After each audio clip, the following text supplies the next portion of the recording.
Kathleen Carroll, Executive Editor and Senior Vice President of the Associated Press, will open our program this morning by setting a framework for our discussion about secrecy and its challenges to the free flow of information.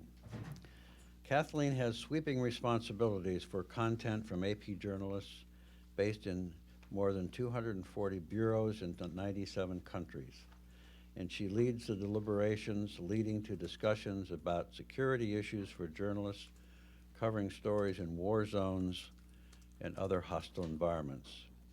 She drives AP's commitment to public service journalism that begins with newsroom enterprise and is supported by a legal team at the ready with challenges when access is denied. She has led AP's aggressive efforts through Freedom of Information filings to unseal documents, open proceedings, and fight newsroom subpoenas. In 2009, AP's legal team participated in nearly 90 media access cases, some on its own and some with other news-gathering organizations. Last year, AP was involved in some 70 federal FOIA cases involving 24 agencies, including requests, administrative appeals, and ongoing negotiations. Kathleen Carroll has helped shape a new sophistication and depth in AP coverage. She is credited with leading the transition of the wire service into the multimedia formats necessary to be competitive and useful in today's digital world. She was a reporter at the Dallas Morning News before joining the AP in 1978. Over the next 6 years, she was a writer and editor in 4 AP bureaus. In 1984, she went to Paris as business editor at the International Herald Tribune, returning to the United States as an editor at the San Jose Mercury News.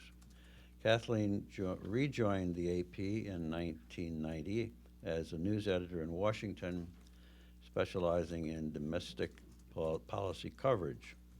In 1996, she moved to Knight Ridder, where she was named Washington Bureau Chief in 1999, and she was named Executive Editor of the AP in 2002. Please welcome Kathleen Carroll.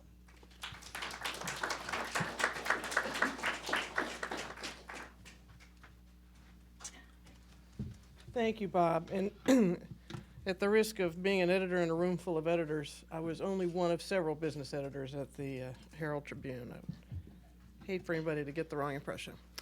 Well, good morning, and thank you very much for having me. I'm quite excited to be part of this discussion. And I'd like to start, if I may, with a notion that is, for me, really a universal truth. And it is this: government officials the world over, whether they preside over a tiny hamlet or a sprawling nation, whether they came to power by ballot or bullet or heredity, they all have one thing in common. They have this moment where this single thought crystallizes for them.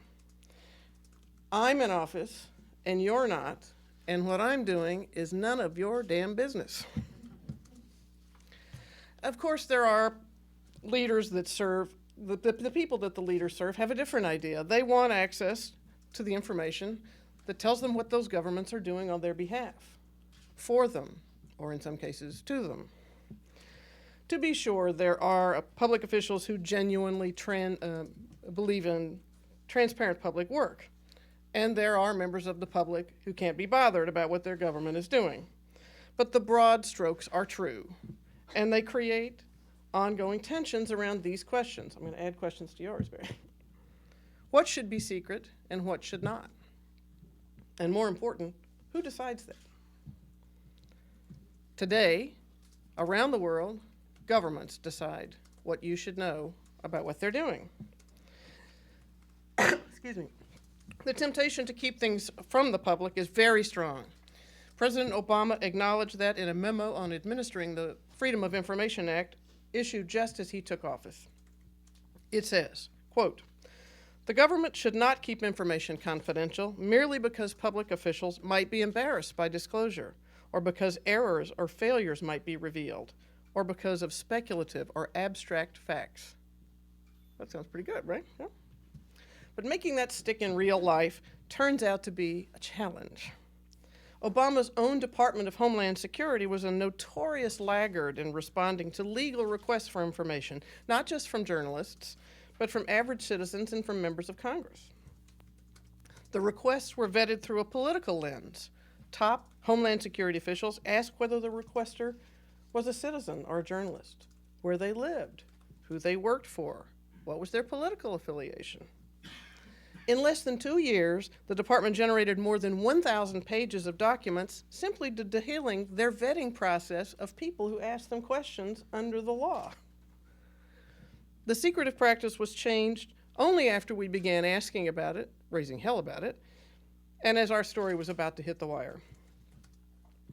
But 2 journalists and an attorney had spent months knocking on dozens of doors, demanding interviews, threatening legal action, simply trying to get information that is legally open from an administration that declares that this is the law of the land. Imagine how much time and energy it takes to get information from governments that have no laws spelling out what belongs to the public. Now, this is not a new issue. In 1985, the Greenpeace ship Rainbow Warrior was blown up in the harbor of Auckland, New Zealand, as it prepared to protest nuclear testing in the French territories of the South Pacific. It was a pretty amazing thing, a civilian boat blown up in the harbor. A photographer on the boat was killed, and suspicion quickly turned to the French government. It vigorously denied involvement. It pointed the finger to lots of other people that it thought were behind this bombing. And then the newspaper Le Monde began breaking story after story on the government's involvement, while the government's curtain of denials and lies began to shred. Ministers resigned, and 2 French agents were convicted. 2 decades later, the head of the intelligence service at the time confirmed to Le Monde that it was actually President François Mitterrand who personally ordered the attack on the boat. Was that the only secret of the Mitterrand era? Not by a long shot. Among other things, the president hid his cancer diagnosis from the people for more than 15 years while he was in office. They only learned that he had cancer when it killed him a few months after he left the presidency. He also hid a long extramarital relationship that produced a child. Now, plenty of people would argue that that was a personal matter. Perhaps. But then why were the mechanics of the state used to keep that secret?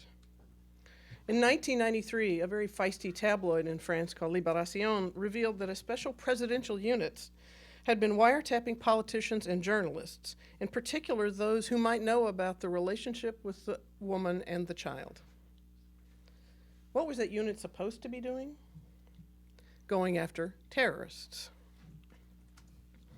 Claiming secrecy is required to protect national security is a well-worn rationale for keeping information private.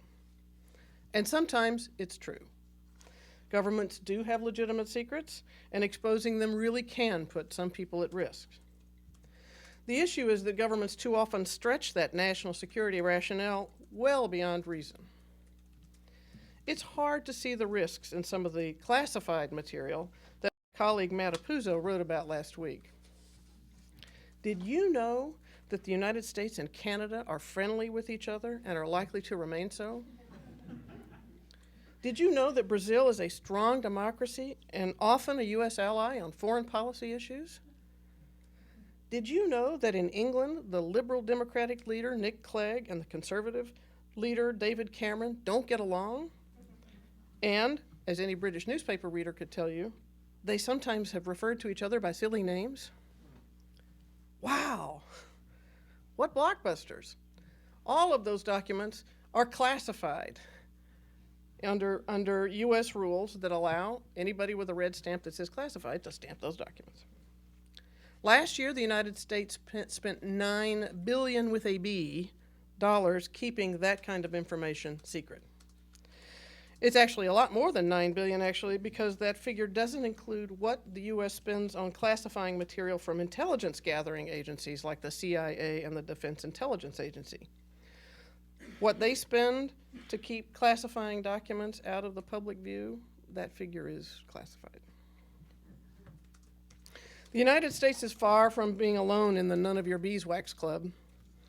Here are just a few things that governments have done in wrapping that opaque cloak around what should be public and what should not. The rationales include you're violating our national security, you're being disrespectful of our nation, that's one of my favorites, or you're trying to damage our image. Forgive me, I forgot the part of my job that said upholding your image was my responsibility. So a nation's leader is giving a speech, and as he leaves the stage, he trips. Video of that trip is transmitted, and the ministers in that country go ballistic. Many months of wrangling with them to keep them from throwing us out of the country ensued. A soldier fainted at a military review. Photographers who took and distributed pictures of the soldier slumping over were treated to a threatening meeting with the commanding officer of the military, where bloodshed was inferred.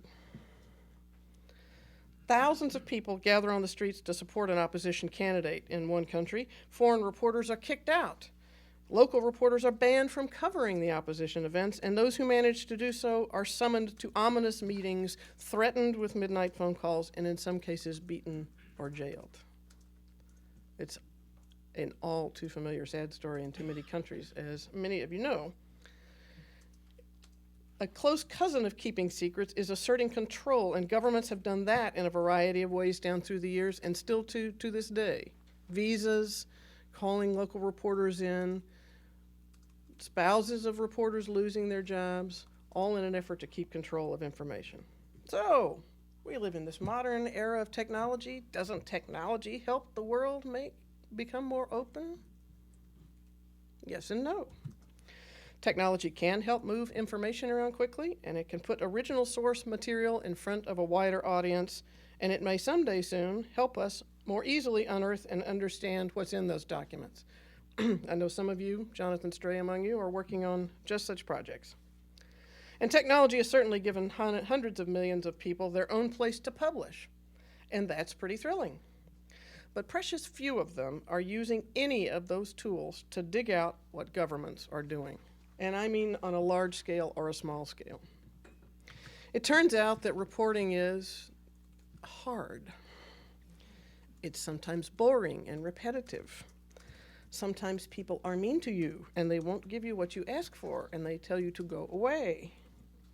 So the increasingly lonely task of ferreting out secrets continues to fall primarily to journalists, like many of the organizations represented here, and to a few hardy folks who are applying good journalistic principles to their own self-publishing. Bob alluded to it a little bit in his opening remarks, but just to show you just how hard this can be, in the United States, which has laws that dictate what can be public, AP journalists last year filed more than 1,500 state and federal FOIA requests just seeking information for stories. And we're on track to file another 1,500 this year.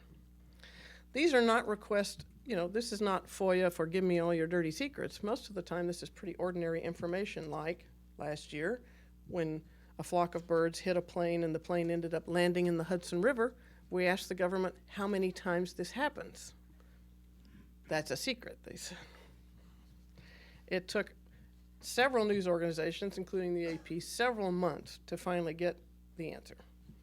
Threatened lawsuits and hundreds of dollars in legal bills. These fights aren't new, but they are becoming more expensive and more protracted. You've got to have the stomach for a fight every day. And if you're going to win, you have to know the law and all the possible loopholes, backdoors, and escape hatches. And you have to be ready to appeal when you are denied what you believe to be yours to have. This is not a whine from a media company. We're fortunate. We have a lot of reporters, and we're able to train them, and they're editors on the law, and we have a whole bevy of great attorneys. So imagine the barrier if you're an average citizen who simply wants to ask the government some questions. Now, there's been a bit of cheery chatter lately that whistleblowers no longer need the stodgy old mainstream media. They can go directly to the public with their findings. Well, God bless them. How do they draw an audience? Social networks, links, blogger references? Really? How does that loose distribution network distinguish between a whistleblower who's got good stuff from the cacophony of, well, all the other self-proclaimed whistleblowers? I don't know about you, but my inbox and my mailbox are filled every day with stories of outrage, wrongdoing, and cussedness that need investigating if only someone else will take up the cause. There may indeed be some speculative scandals uncovered every day on the web. Who the hell knows? Who could find it? How are you going to know? And how is a genuine whistleblower supposed to pierce through all of that noise? Let's talk about the sheer practicality of what they have to do. Simply plopping a stash of electronic documents into the public domain does little to enlighten people. It's kind of like taking somebody, now this is generational reference here, taking somebody to that big warehouse where Charles Foster Kane's goods were all stored in big crates stacked up to the ceiling, and throwing open the door and saying to them, "Okay, go find Rosebud." Besides, posting material online makes a whistleblower really vulnerable to bosses or investigative agencies that may want to come after them. And they do. News organizations have provided the audience and the additional work required that puts context around what the whistleblowers have to say. And they've provided a modicum of protection to whistleblowers over the years by protecting their sources, by protecting their identity, and protecting those who took the risk to reveal a secret or unmask a problem. They have been a kind of buffer. The net, so far, has been unable to provide that buffer. Of course, not all documents are newsworthy, and not all secrets are found in documents. Sometimes you can uncover secrets in plain sight. You can even count them. One of the biggest recent questions in Mideast peace negotiations has been around how many settlements are being built in the West Bank after Israel lifted a moratorium on building there.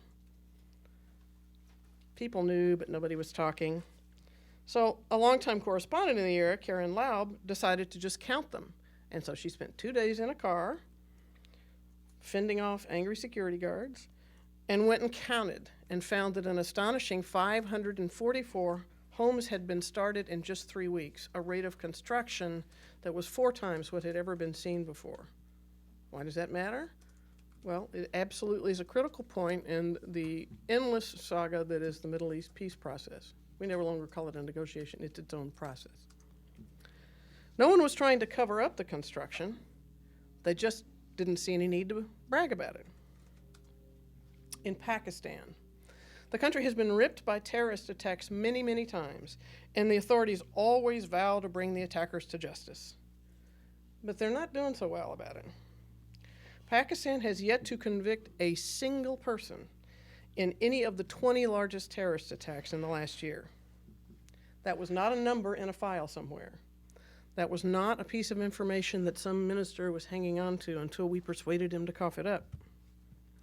Reporter Sebastian Abbott and several of his colleagues spent 6 weeks tracking down the individual court cases, talking with prosecutors and judges, and just doing the grunt boot work that allowed them to say, despite all the news conferences, the promises that things are going to happen, nothing has happened.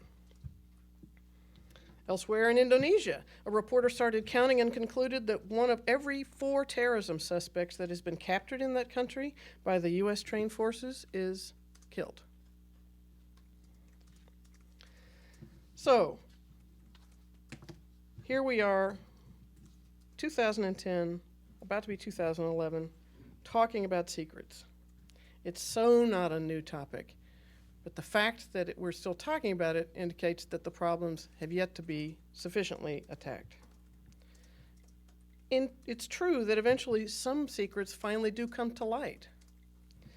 For her book, Enemies of the People, journalist Kati Martin went back to her native Hungary in search of the secret police archives that might explain why her parents, both journalists, were imprisoned by the communists in the 50s and 60s. The very existence of a secret police archive is remarkable in itself. There's a building in Budapest where you can go and look at all of the secret police files. Can you imagine such a thing? There were meticulous records, and they were never destroyed, even as the Cold War ended. Now it's become kind of an act of healing to throw open the files so that people can see how their friends, neighbors, and the society spied on each other. It's hard to imagine, if you didn't live through that, what this era of secrets and files and the intrigue of spycraft in Vienna and divided Berlin was like. So much that seemed so vital to hide then is now available to anyone who makes their way to this building in Budapest. Kati, for her part, discovered the names of everybody who spied on her parents, what led to their imprisonment, and she also learned some family secrets that, maybe her parents would not have wanted her to know.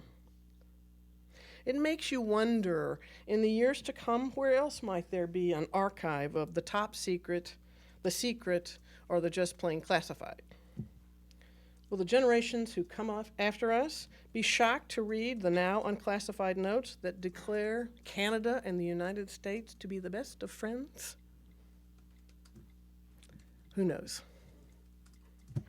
Thank you very much for your time. Look forward to seeing the rest of the program. Yeah.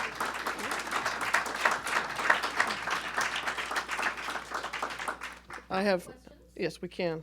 I was mindful of Stephanie, the time minder here. Anybody?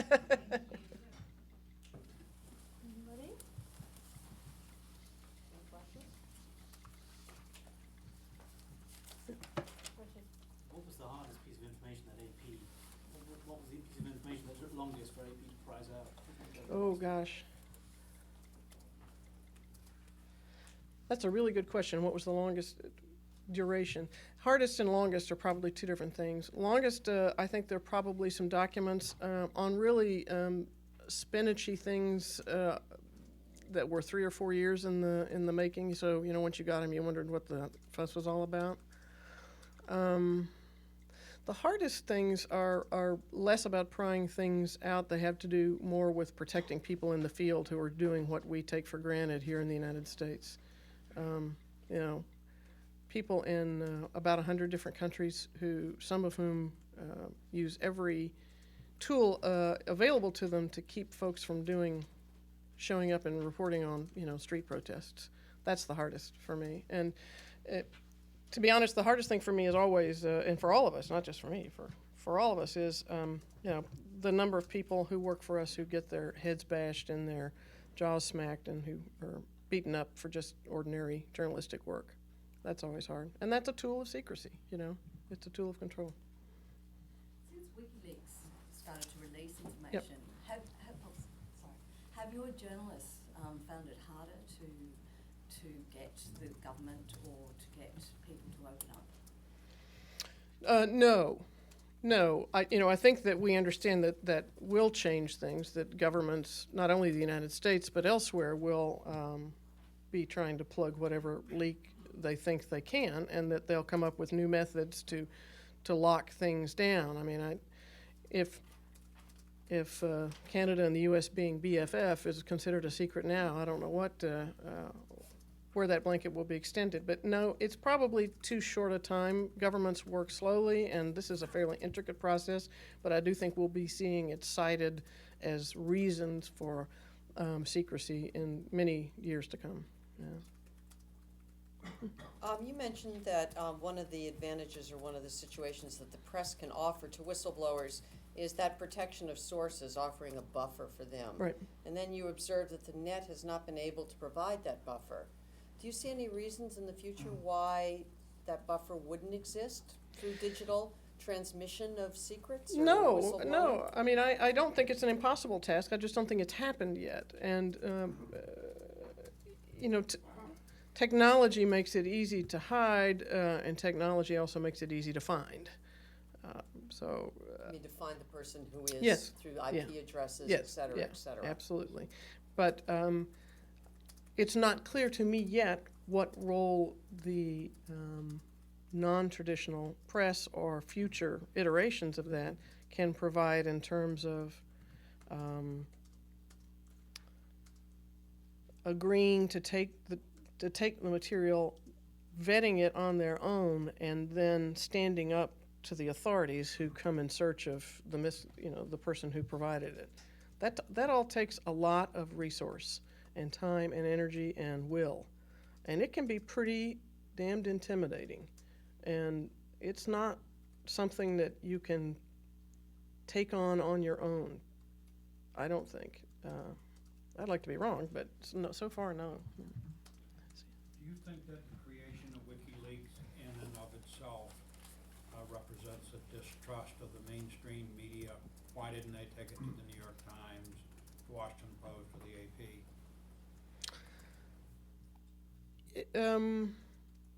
I don't know, but I think, you'd have to ask the person who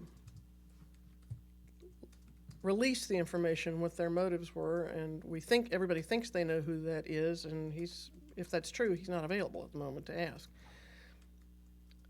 I think there's a certain anarchy in going around mainstream media, and I always say that with affection since I think the AP is about as mainstream media as you can get.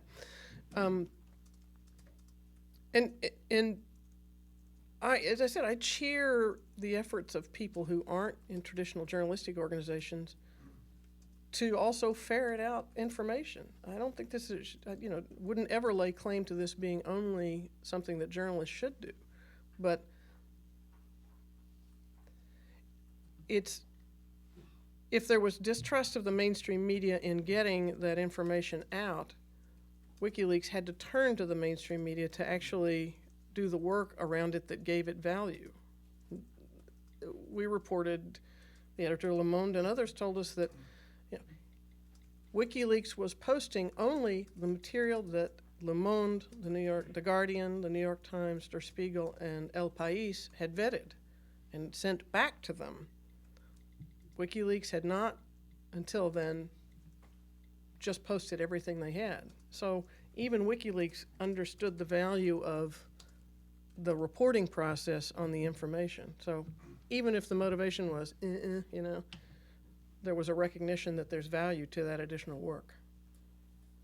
Well, I think that WikiLeaks submitted or attempted to the State Department to identify people so they wouldn't be harmed, and the State Department declined. I will tell you what kind of at the risk of being accused of being a shill for the State Department,